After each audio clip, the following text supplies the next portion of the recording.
faleminderit kryeministër Mickoski për mikpritjen dhe për organizimin në këtë qytet të bukur të Shkupit dhe për mbrëmjen e bukur që e kishim mbrëm. Planifikonim të vim në mars, por shteti juaj u godit nga një tragjedi, nga zjarri në klubin e natës në Koçan, ku shumë jetë u humbën dhe ku shumë kishte të lënduar dhe edhe më tej disa prej tyre po shërojnë për spitale. Shpesh mendoj për viktimët dhe nuk ka asgjë më të rëndësishme se familja dhe komuniteti duhet të dihet se në këto momente të vështira europianët mund të dalin në ndihmë. Mekanizmi i Europës më njëherë bëri evakuimin e disa prej viktimave, madje në Suedi, Lituani, Spanjë, por Serbia, Greqia, Bullgaria ishin ata që të parët u përgjigjen dhe morën shumë nga të lënduarit.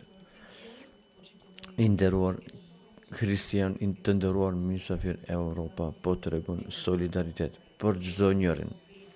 Europianët bashkëpunojnë për të kalimin e problemeve dhe kjo është esenca e asaj që e bëjmë bashkë dhe kjo është në nivelin lokal ku ballafaqohemi me tragjedi, vërshime apo zjarre në pyje. Ka nivel global kjo. Von der Leyen e zbatoi këtë ide kur mori mirënjohje në Anhel. Kjo botë ka ambicie imperialiste dhe fuqi që pa mëshirë duan të shfrytëzojnë ndarjet tona dhe varësitë tona dhe tha se projekti i ardhshëm i sigurt është, citoj, ndërtimi i një Europë të pavarur ku vendosim për të ardhmen ne vetë, sepse askush nuk do të kujdeset për të ardhmen tonë më mirë se ne. Por fillimisht duhet të përforcojmë konkurrencën tonë. E dyta, të mbrojmë demokracinë tonë kundër palëve të treta. E treta, të merret siguria në duart tona dhe të merren hapat e fundit në unifikimin e Europës, që do të thotë zgjerim, përforcim dhe bashkim në vlerat dhe parimet e përbashkëta, sepse kur jemi solidar, jemi më të fuqishëm për herë të parë në historinë e Europës. Nëse punojmë siç duhet në procesin e zgjerimit, mund të bashkojmë Europën dhe Europa nuk mund të bashkohet pa Ballkanin Perëndimor. Dëgjoj mendime të ngjashme në Kopenhag, Danimark. Sot e mor presidencën në Berlin, Varshavë, Paris dhe këtu, sepse dua që të jem e qartë. Ka konsenzus për zgjerim të shtesë në të ardhmen. Nuk ishte kështu në të kaluarën, por keni rastin që patjetër duhet të shfrytëzohet. Kjo nuk do të zgjat përgjithmonë dhe shoh zhvillim të dukshëm. Shqipëria, i nderuar kryeministër Edi Rama, hapa 3 kapituj në 6 muajt e fundit.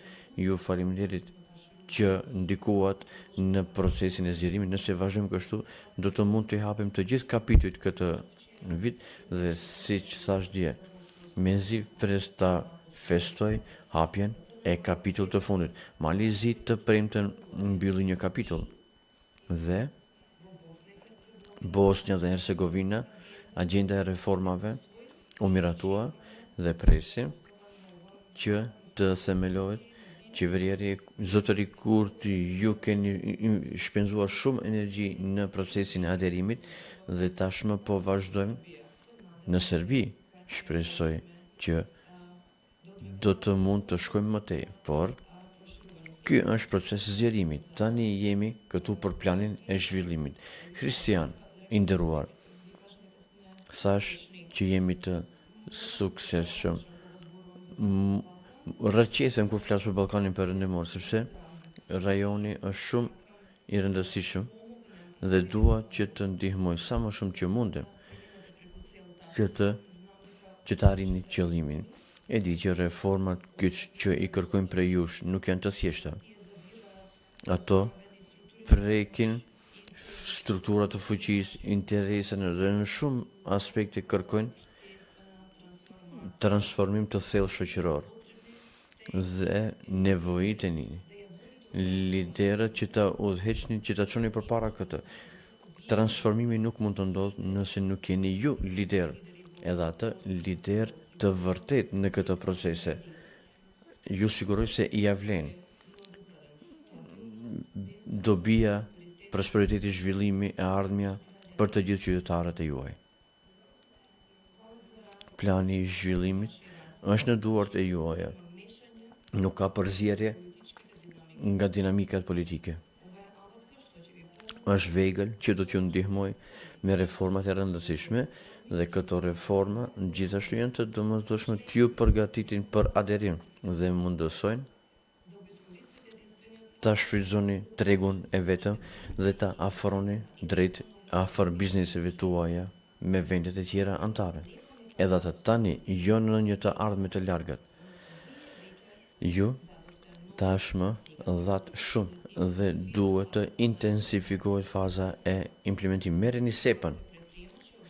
Supermarketet e rinj në Shkup, Tiranë mund të marrin pagesë nga e tërë Europa. Një si Madridi linja të gjelbër të merreni një shembull, do të shkurtoj kohën e pritjes për 50 deri 70% për çdo eksportues në Ballkan nga BE dhe kjo do të jetë sukses i madh. Gjithashtu kemi dobi të tjera.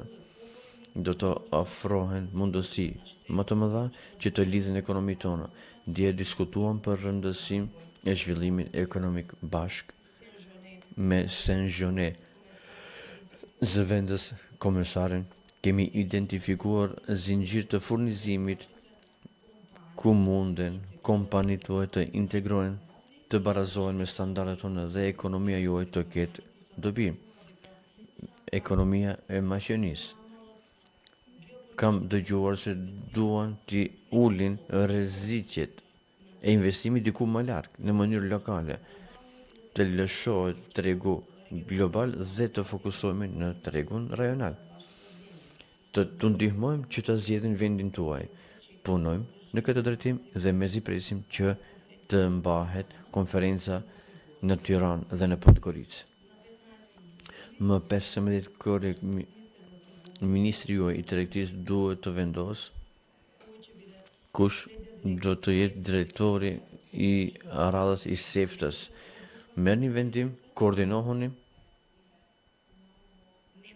Nuk kemi shumë kohë dhe mjete për të humbur. Për 2 javë s'ka don afati për raundin e dytë për agjendën reformuese, mezi pres këto raporte. E di që disa nga këto reforma janë të rënda, të vështira dhe duhet të jenë sepse duam që të jeni në ligën e njëjtë si vendet tona anëtare. Apo të themi Liga Premier. Çdo progres kërkon fuqi politike dhe këtë e kërkoj prej jush, lider të nderuar. Ne kemi ardhur këtu për t'ju ndihmuar siç mundemi dhe duam t'ju shpërblejmë për punën që deri më tani e keni bërë, por mund t'ju jap mjete kur do të bëni apo zbatoni reforma.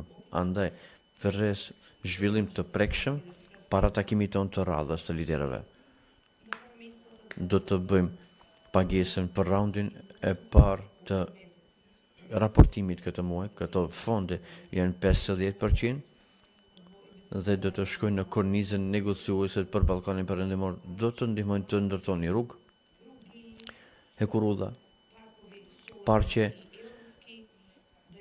fotovoltaik diellor dhe infrastrukturë digjitale, siç diskutuam mbrëm në darkën e punës.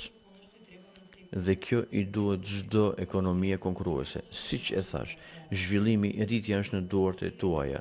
Ju duhet të arrini sukses për të mirën e qytetarëve dhe për të mirën e shtetit dhe për t'ju dëshmuar antarëve të BE-s se ju jeni të gatshëm për më shumë.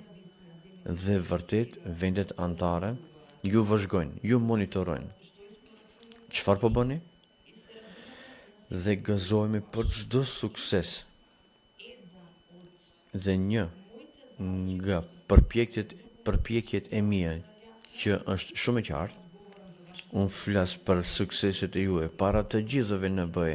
Jemi të gatshëm të luajmë në një ekip të përbashkët, të ndërtoni Europë më të fuqishëm, më të bashkuar që ka kontroll mbi të ardhmen e vet.